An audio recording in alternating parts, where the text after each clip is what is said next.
recess. I just ask that you speak for yourselves, that if you find something gets your emotions going and so on, maybe focus on the issue, not the people. And we'll just I'll try to make sure when there's questions, I'll try to keep track as much as possible to make sure everybody gets a chance to speak. But I'll probably kind of come to each of you just so we have a little bit of order so everybody can get a chance to ask a question and comment and so on. And there's of course the other meeting coming up next Wednesday, June 13th, 6:30 to 8:30 at the high school gymnasium. So that's another opportunity if there's some things you didn't get to ask here or even afterwards you want to ask somebody. I believe our planner, Donna Dean, has handed around some feedback, some forms that you can contact us to ask more questions, provide more input, what you like. So with that, I'm going to turn things over to Mayor Conrad. Good afternoon, everyone. Thank you for coming out. I recognize some of you from a meeting we had earlier this week. And the message I'd like to extend here today is, again, I know you have a lot of questions. I've got quite a few notes, but I'm not going to bother you with those because there's lots of you here and I'm sure you've got a lot of questions. In regards to some of the questions and the feeling of the audience out here is that the city hasn't realistically answered all of your concerns. My apologies on behalf of the city and the council and myself. But we are trying our darndest and we will have answers for you. We have staff here today.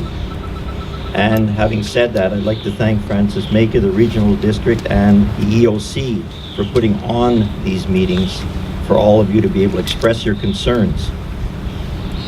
Again, I won't keep you. I'll let open to the floor. Thank you.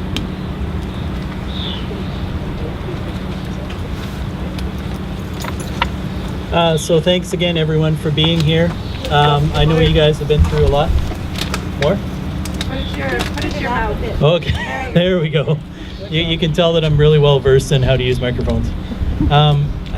Again, thank you very much for being here. I know you guys have been through a lot. I know you're working really, really hard to get back into your homes and to try to get answers, to try to get things back to normal as best you can. And we certainly, those of us who have been associated with the EOC and the agencies involved, we really appreciate you guys coming out.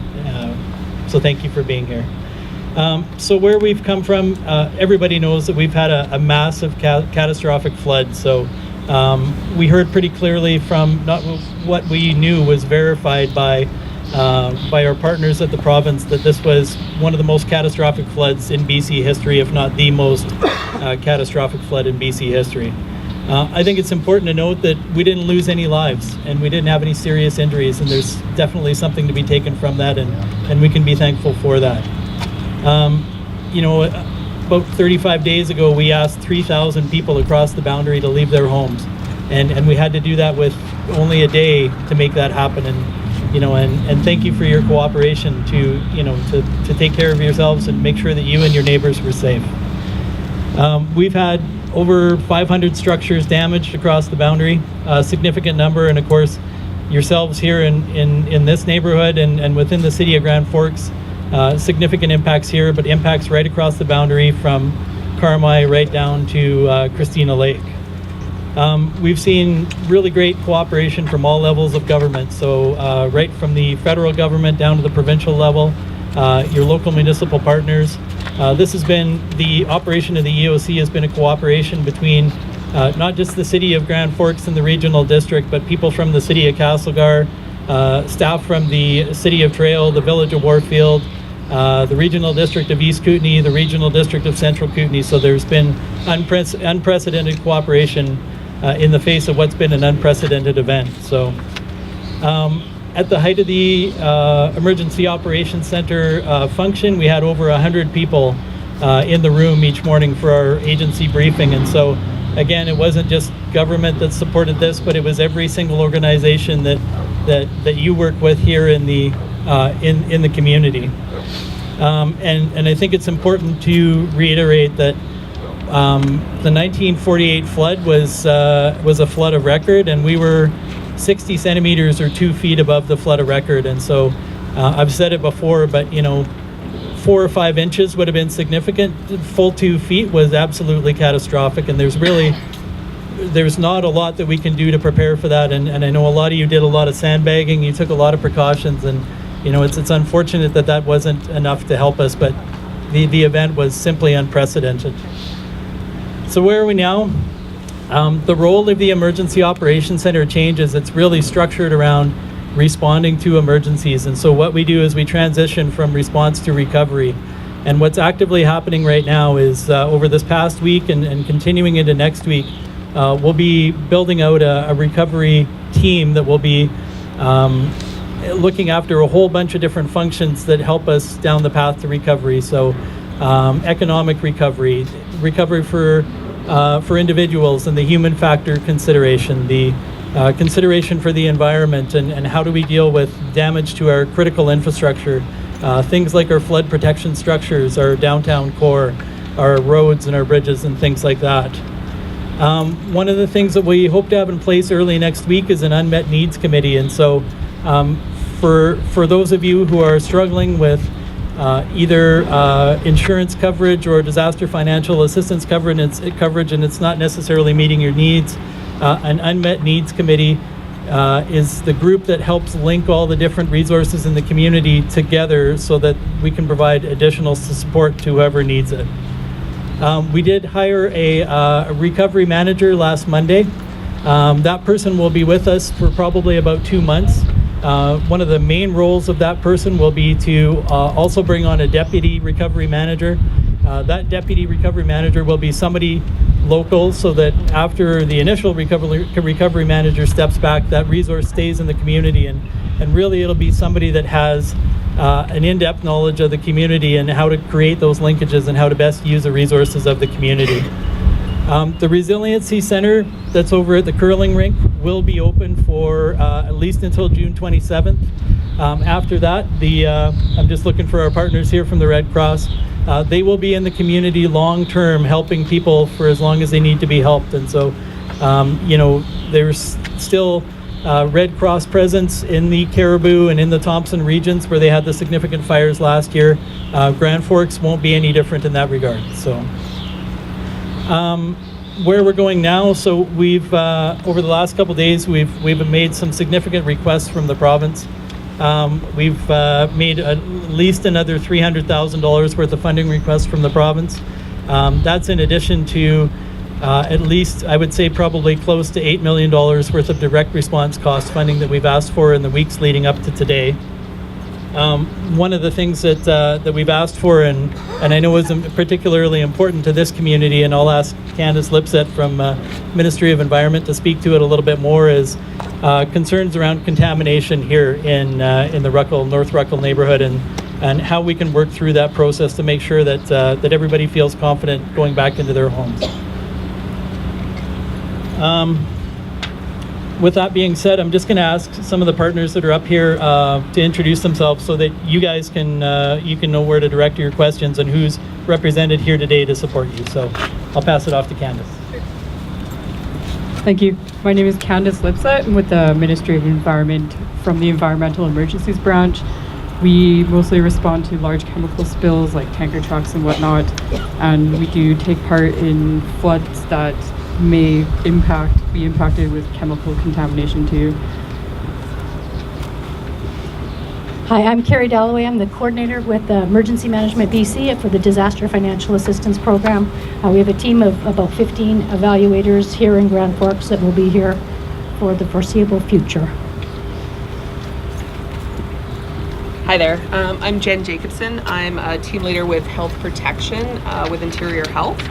So we are dealing with not just the restaurants in town, but also any questions around drinking water, sewage, those kind of things I can try to help you out with. Soil?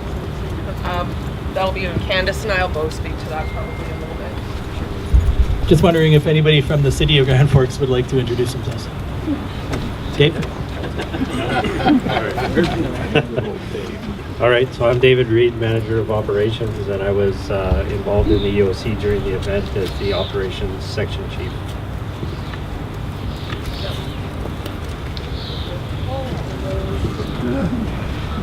Hi, I'm Diane Heinrich. I'm the CAO for the City of Grand Forks. Hi, I'm Captain Gates, and I was the logistics chief during the flooding in the EOC, and I'm the deputy manager of operations and sustainability for the city. And then just get Mark Anderson to identify yourself, too. Mark Anderson, CAO with the Regional District.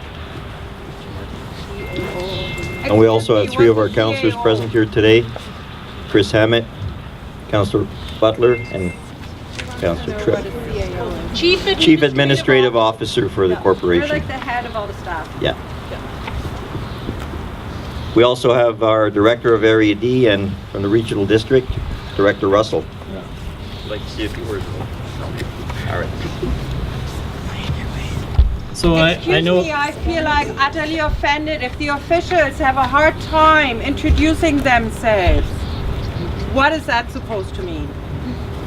So who would you like to introduce themselves? I just see like smirking faces, shaking heads. I don't want to do this. It's like, you know. Okay, that's your observations, and we'll do our best to answer questions. So here we go. So you know. Hi, I'm Rolly Russell. I'm the chair for the RD and Rural Grand Forks director. Really, just to highlight your comment, Petra, I think the point here is mainly to get everyone's input and have an opportunity to ask questions. So But it's important that's why for us to know who is in charge of the different and to understand who is doing what. Yeah, but that just so you understand why we're not spending a lot of time having all of us make presentations. That's cool. Thank you. Is that good? That's okay. Yeah. Okay, good. Okay, so if you forget who to ask, it's fine. We'll direct you to who might be able to answer. So we'll go ahead, and we've got a question right over here. I got a question. I know there's a lot of stuff going to be discussed here, and I'll look forward to all that. But something that I haven't heard addressed is security. Our house is up at the end of a dark street where there's nobody living right now, and maybe I spend too much time on Facebook, but there's people breaking into places. There's a fella here, Don. He had a bunch of tools stolen the other night. There's thieves and there's looters, and that's just something I wanted to bring up. I'm hoping that maybe someone has something in mind with regard to keeping our homes secure until we can get back into them. Great question. So I can speak to that one. We did have overnight security in both the North and South Ruckle communities up until a couple days ago. We did have a discussion inside the EOC and with City of Grand Forks staff. We felt that there was enough people back in their homes that people were able to sort of watch and sort of see what was happening. And I mean, the main concern for us was during the period of time when everybody was evacuated. So it's a valid concern.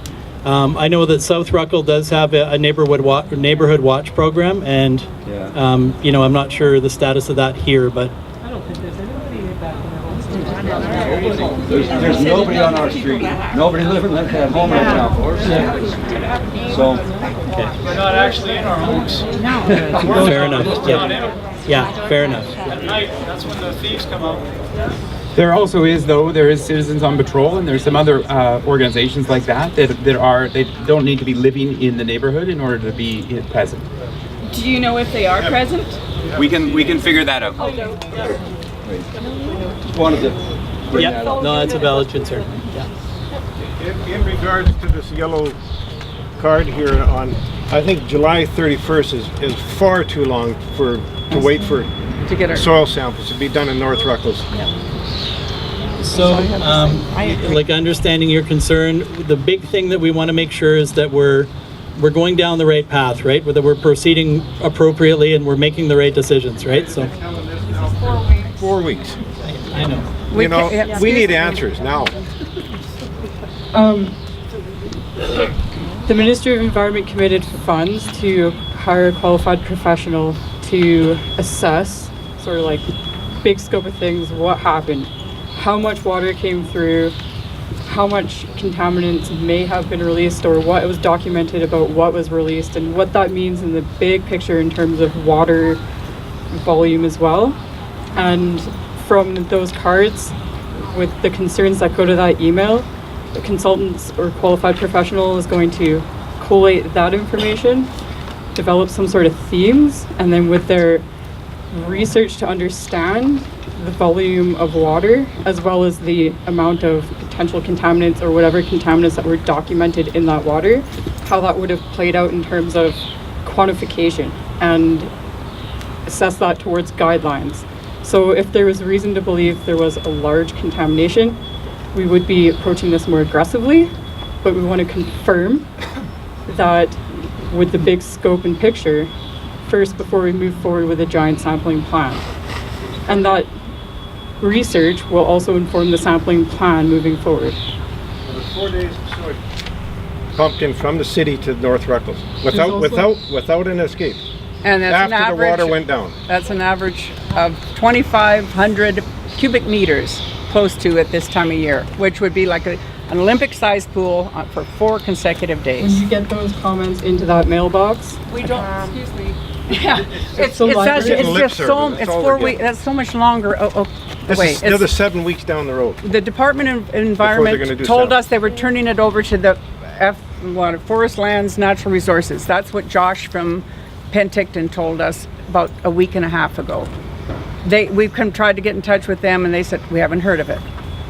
Now you're telling us, you're taking it back and don't know. a qualified professional will gather information such as that, and if there is an urgency to move forward faster, it will happen.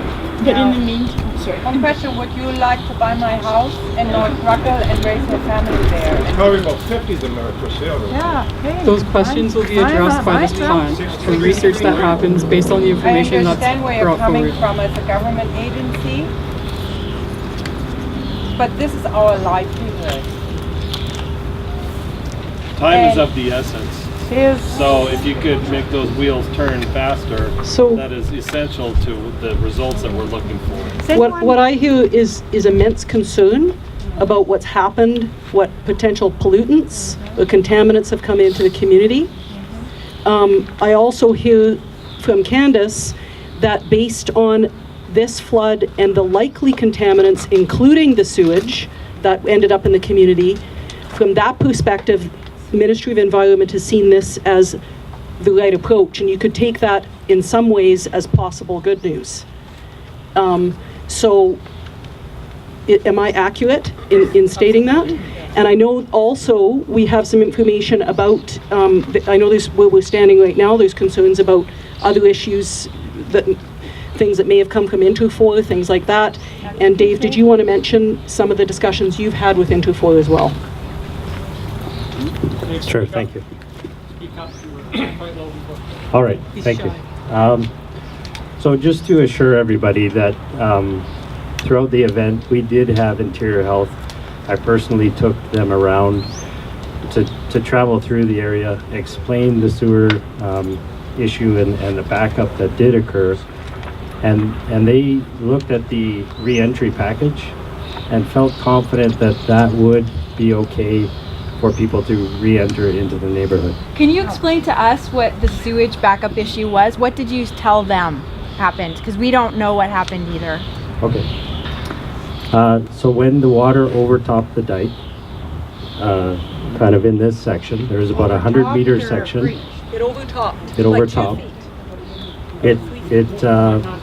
It ended up coming across the road here and submerging the substation of Fortis's, and it submerged our switchyard, which then killed the power. So when it killed the power to the downtown area and to our lift station, which is down by Roxall, the city park was still going due to a generator backup that we have there. The generator backup that was supposed to kick in, we had it sandbagged around the industrial lift station. It got overwhelmed, the lift station, in the 30 seconds prior to the generator kicking on, and the generator did not start. So because of that, it filled up with water, and we had to take alternative measures to dry out that area and basically run the system in a manual mode for 4 days, as was mentioned. So during that, after that time, when we started to dry things out, I brought our Interior Health Sorry, can you just back up one sec? Because so what happened during that 4-day period? What was happening during that 4-day period with sewage? Correct.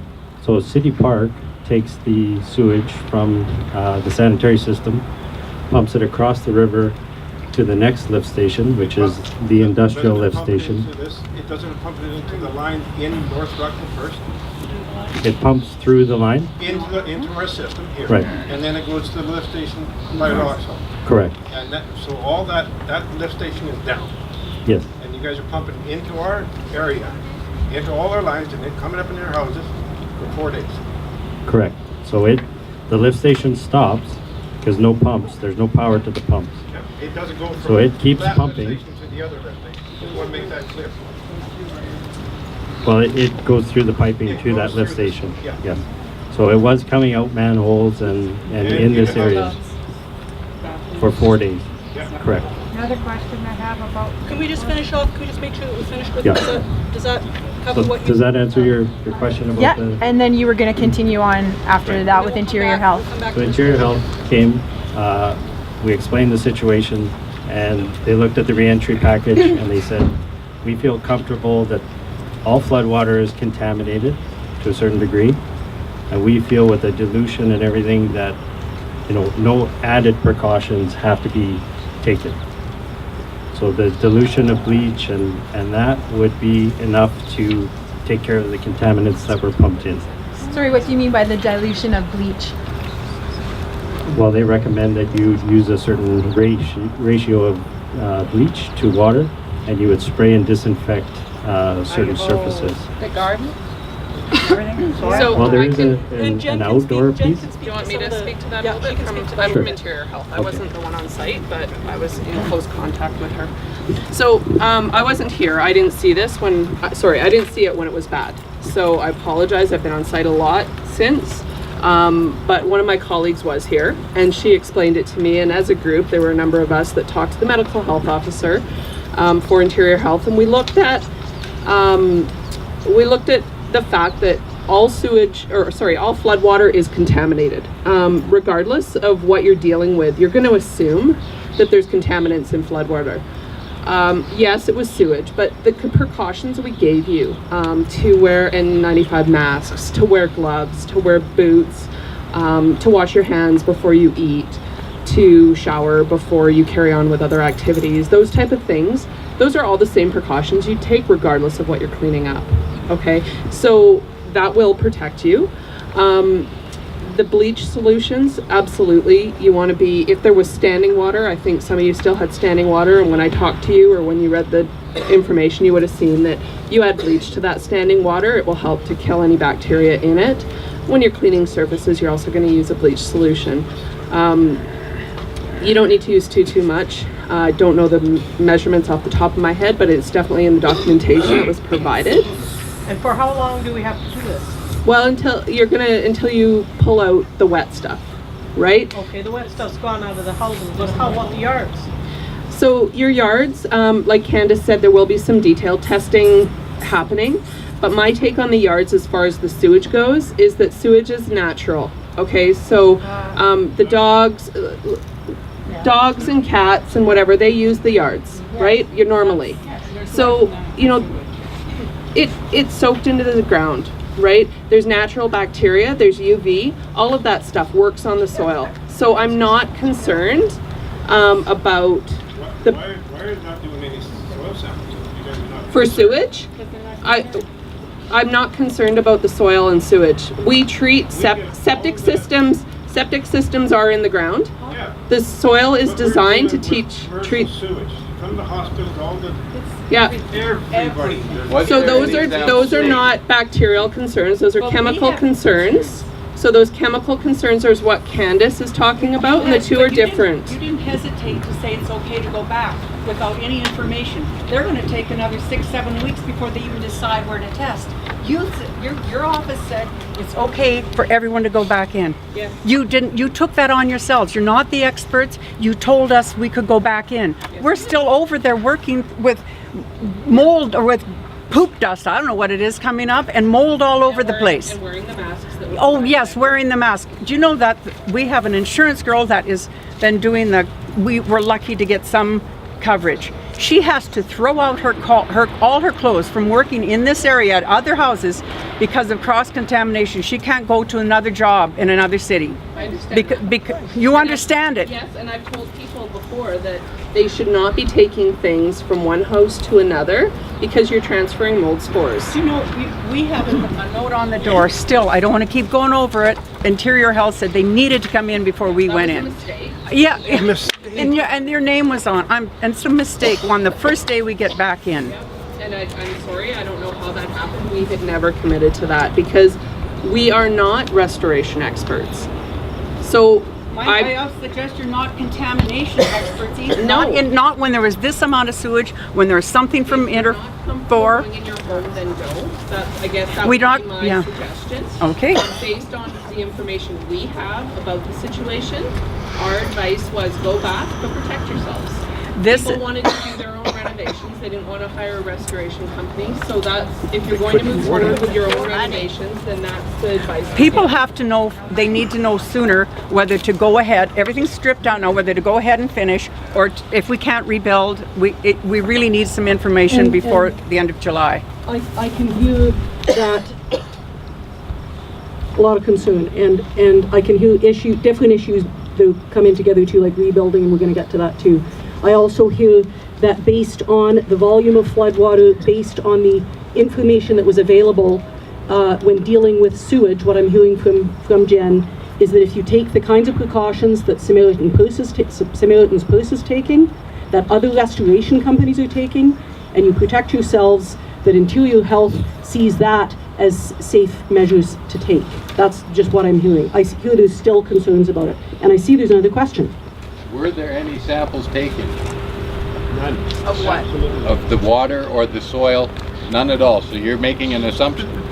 We're basing it You're on making an assumption without facts. we base it on the information that we have on floods. So there's floodwater is contaminated. So somebody had said, why don't you test the question? Yes. No samples were taken. No samples were taken. So you're saying that without pertinent facts, you're making an assumption that it's safe. We are basing it on. For liabilities for that? So that's right.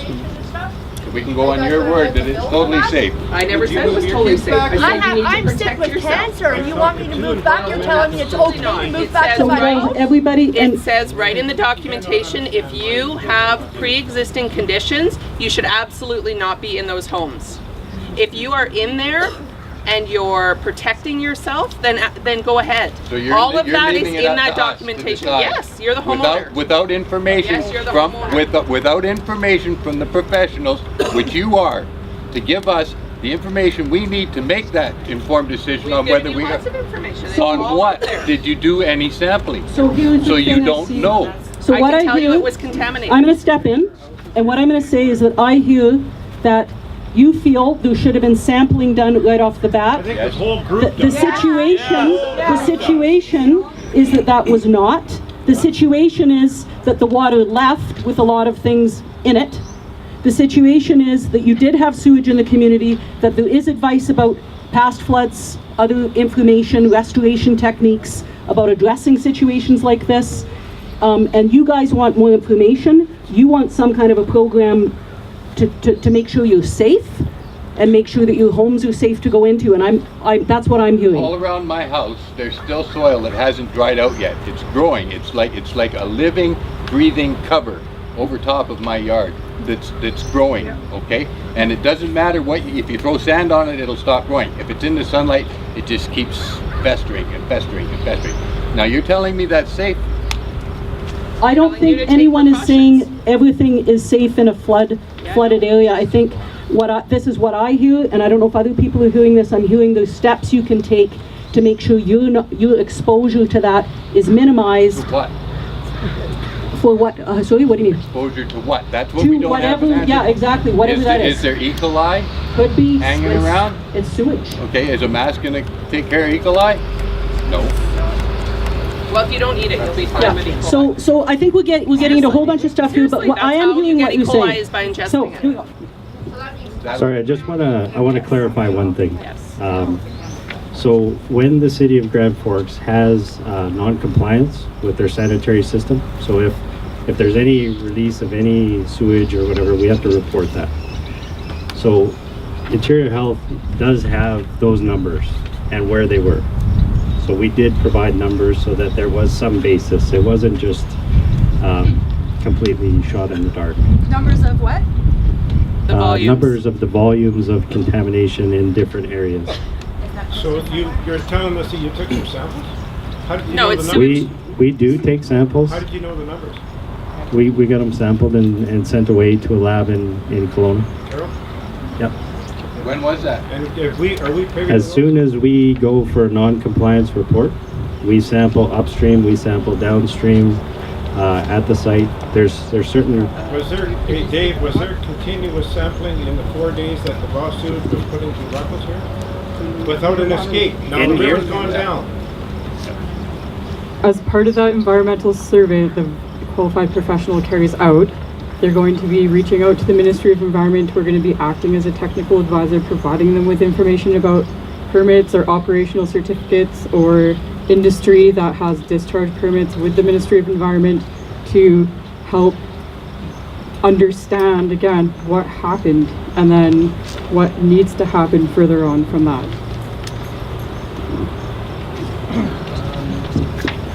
So back to your question.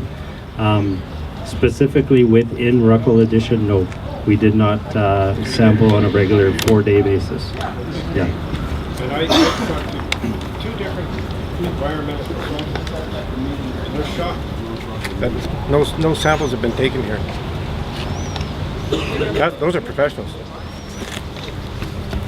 If we run around and just take random samples, that information might be misguided. We need to guide that information with a study, a survey prior to that of what happened. It wasn't going to be random samples. Okay, so we have one question over here, and then we'll come over this side. I hear there's still concerns, questions, you need more information, and that's something we're going to take away from here, and it's clear. Okay? You keep the microphone. Okay, I'll keep the microphone. I used to have a farm out on Manly Meadows, so I guess you guys are familiar with that region there. And I used to get flooded a lot. And sometimes my garlic was standing for 3 weeks in the water. The garlic continued growing. It was stunted by the water, being in the water for that long, but it was not killed. I have a small tiny garlic patch now in my little garden. The garlic is dead. So I think what I hear you saying is like sunshine and all of this stuff will take care of it. I think what we want to make sure that you guys understand is that's not good enough for us, because we can see that my plants and everybody else's are dead. So we are not just dealing with flood water. I'm used to flood waters. It comes, it goes. And that's what it might leave a little bit of sand behind or a few rocks or whatever. And that's what the environmental consultant's going to look at. Is there something else going on? This is dead ground. Right. And So so if this is where the worry is coming from. Right. It's not just green manure that's been dumped on there. We don't really know what's in there. So that's our worry. It's like, it's our livelihood, right? So we need to make sure that if we decide we want to sell the property, that we can do that. Or if we want to grow food there, even though it is contaminated, it is safe to eat. There's no residue in the lettuce or whatever it is after, We all have a building project coming up facing us right now, and we need to build with confidence and not that it's worth our time, our insecurity. energy, our money, It right? sounds like the Certainly. environmental consultant has been hired to do that. It's not going to be done overnight. What you need to understand, and what I think maybe hasn't been voiced in so many words, is you can't just take a soil sample and test it for everything under the sun. You have to know what you're testing for in order to do proper testing, right? So that's where I think that's what Candace was trying to get at. When we do these surveys, we will get a better idea of what the concerns are and be able to direct that testing so that the testing tells us something, right? So we need to actually have that information before the testing can happen. And that was that's part of the reason the testing wasn't done on the floodwaters. Floodwaters are contaminated. We would find everything in there. This is different. Right? This is different. You know, It is different. It was sitting here. I'm going to take a question. The lady in the turquoise has been waiting a long time, and then I know there's another hand here, but I want to give other people a chance to ask the questions too. So we'll go this, then we'll go, you've spoken once, so I'm maybe going to go to the fellow at the back who hasn't a chance, and we'll come back to you. So we'll go right here. Go ahead. I want to know how we can stay here, rebuild. What reassurance have we got that the flood won't happen again? What protection are we going to get going to from have the city? dikes rebuilt before next spring? You know, our houses could be fixed by then. We might not be able to move into them because the flood will come through again. So How do you do that? what kind of assurance do we have from the city that we'll be safe? We felt safe until this year. Yeah. So did everybody else, honestly. Yes. This was a devastating event, which we have never, and nobody even in the province has experienced something like this. So I feel and I understand where you're coming from, but you cannot expect the city to give you any kind of assurance that this won't happen again. But are we going to get assurance from the city that you are going to repair, maintain, and perhaps increase the height of the dikes? That's an element that we can't give you an assurance, but we're working on every element surrounding this particular problem. That's what I want to know, if you're We working. are working on it. We are absolutely working on it. Where's the money going to come Yeah, from? and you see, we can't take this on our own, ma'am. We can't. It would be such a huge burden on the taxpayers if we tried to initiate this on our own. But this has to be a government. So this is why, even yesterday, which I didn't mention, we met with the province, with 6 provincial representatives were at City Hall and we had a meeting. So it's not like we're not addressing this. We're trying every avenue we can. We're not leaving you hang out to dry. By no means. I know, and that's why I said earlier, my apologies for that perception that you have, and I can see exactly where that comes from. Well, we're to the point where our house has been done by Samaritan's Purse, thank the Lord for them, and our house is in the process of being sprayed and decontaminated.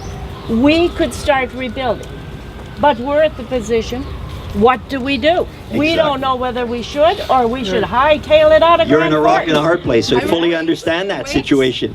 You know, and I would feel the same way if I was in your shoes. Absolutely, I understand it fully. But we have to take the proper protocols and procedures, but rest assured, We we're need looking. it faster than July 31st, I guys. can't comment on that one. Okay, and I'm hearing people want stuff and they need it, and there's time. I'm going to go to the fellow at the back. You're pointing at you, Claude, the question about that? You're asking here for concerns being sent to the emails, and they will collate these concerns. I think our concerns are being expressed. We could skip this step and maybe step it up to 2 weeks. Some people like to speak out at group meetings, and some people are more comfortable doing things that way.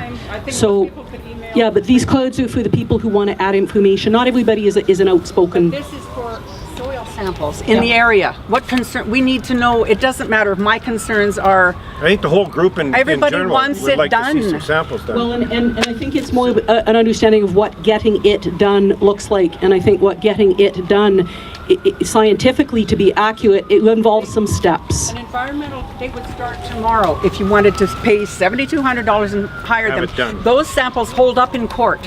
They are not child's play. They know exactly what they're doing as well. I don't know why this takes so much longer.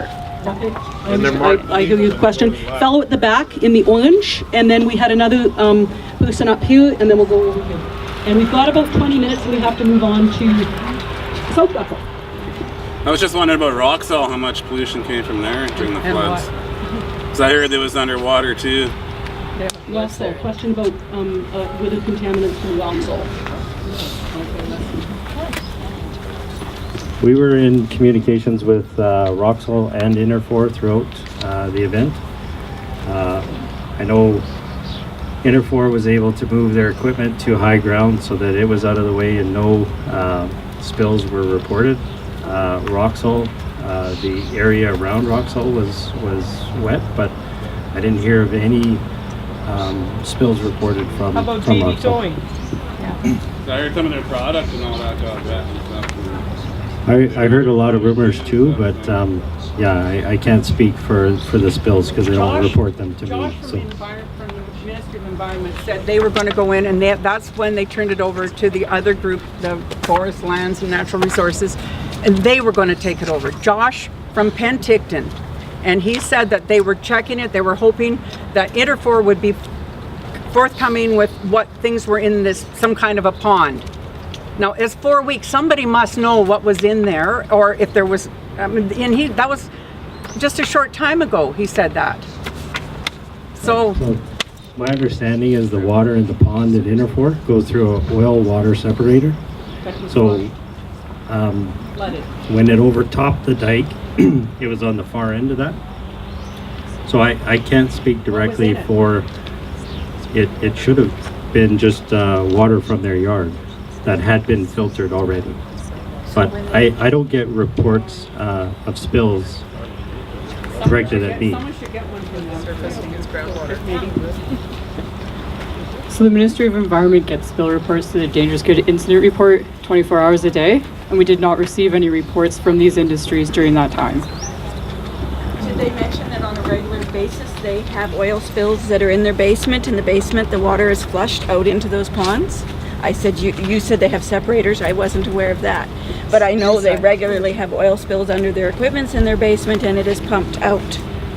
If that's a common practice industry thing, they would likely have a waste discharge permit. And then again, us being technical advisors to the consultant, the qualified professional that's going to be hired to assess how much water came through and what that means in terms of contamination, we'll figure that out. So a lot of information, a lot of different reports, a lot of things being heard, that kind of stuff. So speaking to what we can possibly know right now, I'll leave it there because I want to get to a couple other people who had questions as well, because we've got to move on. So we're going to go, we've got one here, we had a question from fellow here, we had a person over here that had a question. I think, was yours addressed there? Yeah, okay. And then to this fellow here, and that's probably what we're going to have time for today. It doesn't mean we're not going to have a lot more time to talk about this. So that's just today. Okay, so go ahead. Okay, there was two things. Of course, there's been rumors about a relocation in this area. Is that true or false? And the insurance adjuster was at my house today, just a few minutes ago, and he wants to know if he proceeds with rebuilding our house. Is there going to be restrictions to it? Is there any restrictions to rebuilding or anything? Will permits be issued, or does he have to wait, or So those are the two things about, is there relocation? That's a rumor. Is the community going to be relocated? Is somebody going to be relocated? Well, there's rumors about another piece of property and exchanges. Like a land swap kind of idea. I mean, is that a rumor? Is it a rumor? Is it fact? Or Okay. is something is there something halfway in between the planning? Right, and is it okay if, like someone else mentioned, they're ready to down to studs or whatever it is, and they're ready to start? Yeah. Is it okay to restart, and that's predicated on all kinds of this other information? So if I rebuild, I'm wasting my money if it's going to be a relocation or a buyout or like whatever. How long does it take to know that? And another thing, our insurance sent an adjuster out, and he said we were not covered because it was a flood. Yeah. I phoned my insurance company. Someone told me to phone your insurance company and complain. I phoned my insurance company. They sent a different adjuster, and he said, yes, you have sewer backup. Now we are covered with sewer backup. The first adjuster said no, it was a flood. You have a water line, and that's all there is to it. That was going to be my question. Yeah. Is this considered a sewer backup, or is this considered an overland flood? Yeah. And they sent another adjuster. Yes, I was one of the ones you said, and that was going to be my question. So, In regards to your question, the land swap or the buyout of your property, that's a definite rumor. Totally. There's no substantiation to that whatsoever. In regards to your insurance, dealing with brokers and adjusters, if you wish, I have a number for you where you call IBC, the Insurance Bureau of Canada. I have an email from the individual that's the vice president of that, and he recommended anyone that's got concerns or questions to contact the number. I can get that number for you. I did phone them, and they said to get in touch with my broker, And it depends on, but I did get in touch with my broker, and they did send another adjuster, and he did say it was sewer backup, so. So just don't give How up, was he able phone to your broker determine that again. if you've already ripped the studs? Because I already have and done a full cleanup. Because he didn't even go in, he just looked at it and he said, I know the area and I know it was sewer backup. Well, Who's the adjuster? All these homes here. Well, I'm with RHC, like What's Louis. the adjuster's name? It's usually one guy that's... Or he's just the I don't agent. know. You'll have to phone your, We had a guy come in, he was doing a bunch of insurances, and he told us, he called us a few days later, and he says, it's all or nothing. You know, I asked for contents, I asked for living out or anything, he says, it's all or nothing, you're denied. Your adjuster and tell him you're not happy, I mean, your broker and tell him you're not happy. Just for everybody's information, Just try. we are having a representative from the Insurance Bureau of Canada come to the meeting next Wednesday. The vice president for our BC region is not able to attend, so he's bringing in a higher colleague from Alberta to attend that meeting and ask general insurance questions. But I understand from your mayor here that Aaron Sutherland will be in community and will be available to help folks out with questions. And I will hope to keep him here a couple extra days so that he will be able to talk to the public. How can these people get any kind of paperwork or that this is a sewage backup? I'm going to go to the next question right over here first. Did they say Okay. that we could rebuild or not? Oh, the rebuild thing, yeah, is it, I mean, I think that's probably a complex answer, but I'm gonna pass it over to someone who's more qualified than me. So building permits are issued on a case-by-case basis. Right now, if you don't know David Bruce, he's someone you want to get to know at City Hall. He's our building inspector, and he's more than willing to go out and have a look and let you know what kind of permits you'd need to rebuild. But in general, there's nothing from his perspective that if there aren't any structural issues with your dwelling, that you wouldn't be able to pull the appropriate permits to rebuild. Okay, and you have a question? I have a question. When there's important information to give out to the community here, how can you get it to us if we don't do email and all that fancy stuff? Jessica has been posting, so I'm one of the people who's tasked with getting information out, and there's actually another person as well at the city who's going to be helping out, and Jessica, you're also posting.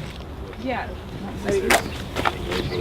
Okay, so yeah, we've been trying to deal with that concern just by, well, we've been putting together the plain language reports. I don't know if people have seen them at online or at the post office. So there's not as much information in there, but there is on our board at the post office. We try and put up the most pertinent information as it comes through. Francis is responsible for putting out like the press release portion of that, and we take that and we put it into a more like simple format that we can put up on a board. And we've been putting a lot of information at the library because we realize that that is a gap, that some people don't have the internet and some people, you know, don't have Facebook, and so that people can go to the library and look at the information that's there. And they've been willing to put stuff right at the front desk for us. I don't know if people have seen that, but we're trying to address that as best we can. And we're also at the Resilience Center, we're going to But I have... wouldn't have known about this meeting if my neighbor wouldn't have told me. Right.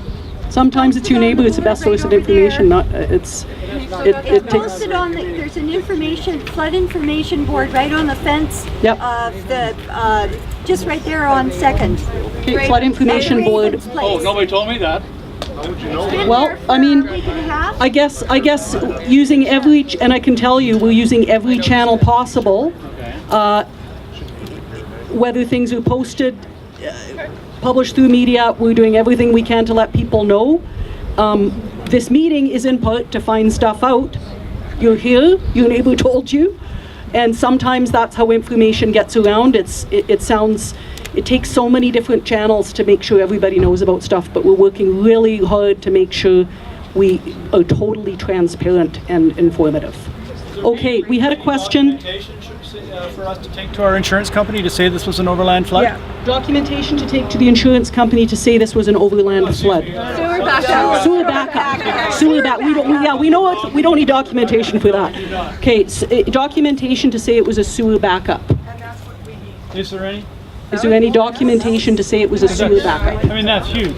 That makes a big difference for all of us. So I haven't given any documentation out. I've dealt with probably 8 different adjusters and kind of walked them through. Actually had a meeting today with one of the adjusters sent over an engineer to go over some of the pipe elevations or the inverts for the sanitary system. So I'm more than willing to work with whatever insurance company or whatever. So you can direct them to Public Works, and I'm happy to help wherever I can. I did, but I was denied after that. I'm meeting with your guy on Monday. Yeah, your insurance adjuster sent an engineer over. I think it's hard for one insurance company to deny you if other people are insured and getting approved. So I think, For flood insurance, if it happens again, they're not going to come. So what are they going to do with the dikes, basically? You know, once you've been covered, the next time if it happens again, you're going to be denied. So You won't be able to afford to buy insurance anyway. Yeah, exactly. For them to deny you. Yeah, They'll yeah. pay once and You that's won't it. get flood insurance and you won't get backup sewer either. And it'll be ticked off. But I've got a thing right here that says, I'm covered. I am covered for sewer backup. And that went to the government. And I think maybe if you're planning to come on Wednesday night when the Insurance Bureau of Canada person is there, that would be some good. I think there's going to be a lot of questions related to this that they will be more positioned to answer, I guess. Will that be recorded? Because I have to get back to my business. But will that be a recorded meeting? You know what? We can likely see what we can do with that with the audio visual capacity. Oh, there's Les. Look, there he is. Hey. Nobody pays this guy though. Yeah, I know. Sorry, but it's some of our jobs, but it's not his job. There should be backup for less. Because We did actually stream it last time, I think, but there was some audio issues for sure. It's hard with that big open meeting concept. The problem is that the GFS, the auditorium's a gym, and the audio sucks. The audio sucks. So, Maybe you guys could provide microphones when people are asking questions? yeah, no, we did it the last time and we will at this one. Yeah. So I just want to make sure we've got a few more minutes here till South Ruckle's expecting us. So I want to, there was another question over here, and then we'll maybe take one more after that from the woman in the back here, and then we have to wrap it up for now. Question for the DFA? So say we get some money, we get some financial help from you people, and this happens next year. What's up? What happens? So the DFA program, the way that our regulation is written is you can receive DFA up to 2 times, and on the 3rd time we're going to look and make sure that all reasonable works that could have been done were done. So I've never seen one that's come through in my 10 years of being there that we've denied a 3rd time. So. Okay, now, if the EFA pays for structural work on our houses, what about the insurance? What if they say they'll pay a certain amount? I heard that you can't get both. Yeah, so what we're gonna, if people are insured to a policy cap limit, we're gonna go in and still, our evaluators will scope out the damages, and then anything that is above your policy cap that you have is going to be considered uninsurable, and if it's essential, then we'll compensate you for that. So second part to this question, then we're going to go to the person in the back of the paper. Insurance company come in and they took a look. I had some pictures of the toilet overflowing before floodwaters hit my floor, and they're going to go for a bathroom for me. That's it? Right? That's it. It's a bathroom. Well, it's better than nothing, right? So they're gonna give me a bathroom out of it, and hopefully DFA will cover the rest. So that's just going to absolve me from the bathroom portion of the DFA funding, right? Yeah, what really needs to happen is an evaluator needs to come out and yeah, so we need to have a look at that. It's really hard to do an evaluation in a crowd of people when I haven't seen your paperwork, so it's more appropriate one-on-one. My point being is, okay, so the insurance company cops for my bathroom, right? How is that going to affect my money, my funds coming from DFA? Yeah, we'll look at what your policy cap is and see what they compensated you for. We'll look at the other damages that are above the policy cap and consider what is essential and what is not, and go from there. Is that clear? Maybe a further discussion. Further discussion, maybe specifically to the case. Yeah. Okay, and a question back here. Yep. I was just wondering what phone number we would give our insurance that Dave said if we were covered for like sewage. Like phone number? You could, like, I'll be phoning my adjuster. Because I'm covered. Public Works? So I just want to make clear, we've dealt with a lot of insurance companies. We won't lie for you, but we won't lie to you. So the number of Public Works is 250-442-4148. Phone the city. They can fill you Public Works. Yeah, that's direct to Public Works. So if you're adjuster or whatever, but the devil is in the details. I'm not an insurance specialist by any means, but I'm happy to go over what happened and explain to them. And then it's up to your policy and what's in there. So If there was backup sewer, why are you guys not giving us a letter saying it was backup sewer? I was told by Chris Marsh that the majority of the problem, the damage in North Ruckle was backup sewer. Why does the city not give that letter? Because it sure would make it easier for me, and I'm no spring chicken. I hate the fight. Right. I'd like to just get on with my life. But Kelly's place is already getting done because she was insured. Mine did not even touch it yet. Our adjuster told us because the flood caused the sewer backup, we weren't covered. So. right, I mean, in some of the insurance coverers that I've spoken with have said it was because that the dike over top that caused the switchyard in the substation to fail. Yeah. And then in conjunction with that, it caused the industrial lift station to fail. So they didn't see it as an insurance issue. So I'm trying to give them the timing and some of the other issues that could support the possibility of that happening. Do you know where the manhole is on 3rd Street? Right at my house. Well, the cover's at my house. Okay, we have a question from a question at the back here because my job is to get things so we get to the next meeting. In the pink, and I'm sorry I don't know your name, but go ahead. You had I got the phone number already. got the phone number? Yeah, That was he it? did. Yeah, that was it. And Les, I think, had a question. Okay, I heard a rumor that the way the DFA works is there's a pool of cash for a particular event that's been basically figured out, and it's a first come, first curve, and it's gone. It's gone. So could you clarify that? 'Cause That's false. Going around. Nope, that's totally incorrect. Okay. Just so Nonsense. Yeah, totally incorrect. Because I'm by myself in the house, they will only do 1 bedroom and 1 bathroom and nothing else. I have a little guest house, I've got a workshop, you know, and they won't cover anything else. There's a lot. There's nothing I can say to that, right? So well, okay. There's another call. We'll see what we can do about that. So, I'm gonna wrap things up right now. If you have specific questions of some of the people who are here, go ahead and ask them. But I have to do this because we got to move on to the next one. And just to remind everybody, this next week, Wednesday evening, 6:30 to 8:30 at the high school.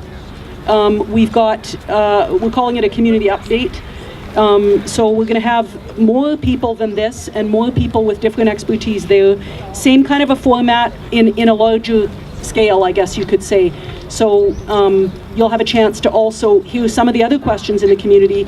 We wanted to come to North Ruckle first because this is a community that was so severely impacted. And I'm going to give it over to Mayor Conrad just to close off here, and then we'll leave it for, we'll have a few minutes here before then we have to head off to ask for people to ask a couple of other questions of people. Yeah, go ahead.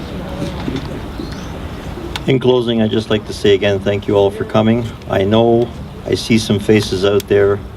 Resolve hasn't been accomplished, but all I can say is we are definitely working on it.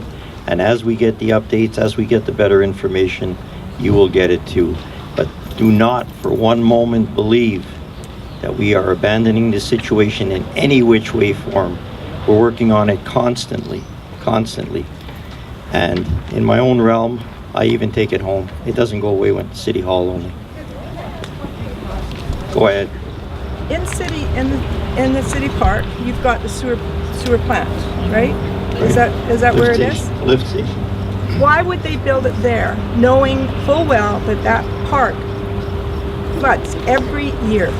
That's a question I can't answer. That's outside of my parameters. And we do have to close it off right after. Okay. Go ahead, Matt. Thank you. Go ahead, Tap Matt. in on that. Yeah, and then All right. we gotta stop. We gotta stop. So that was built to a level that wasn't affected by the flood.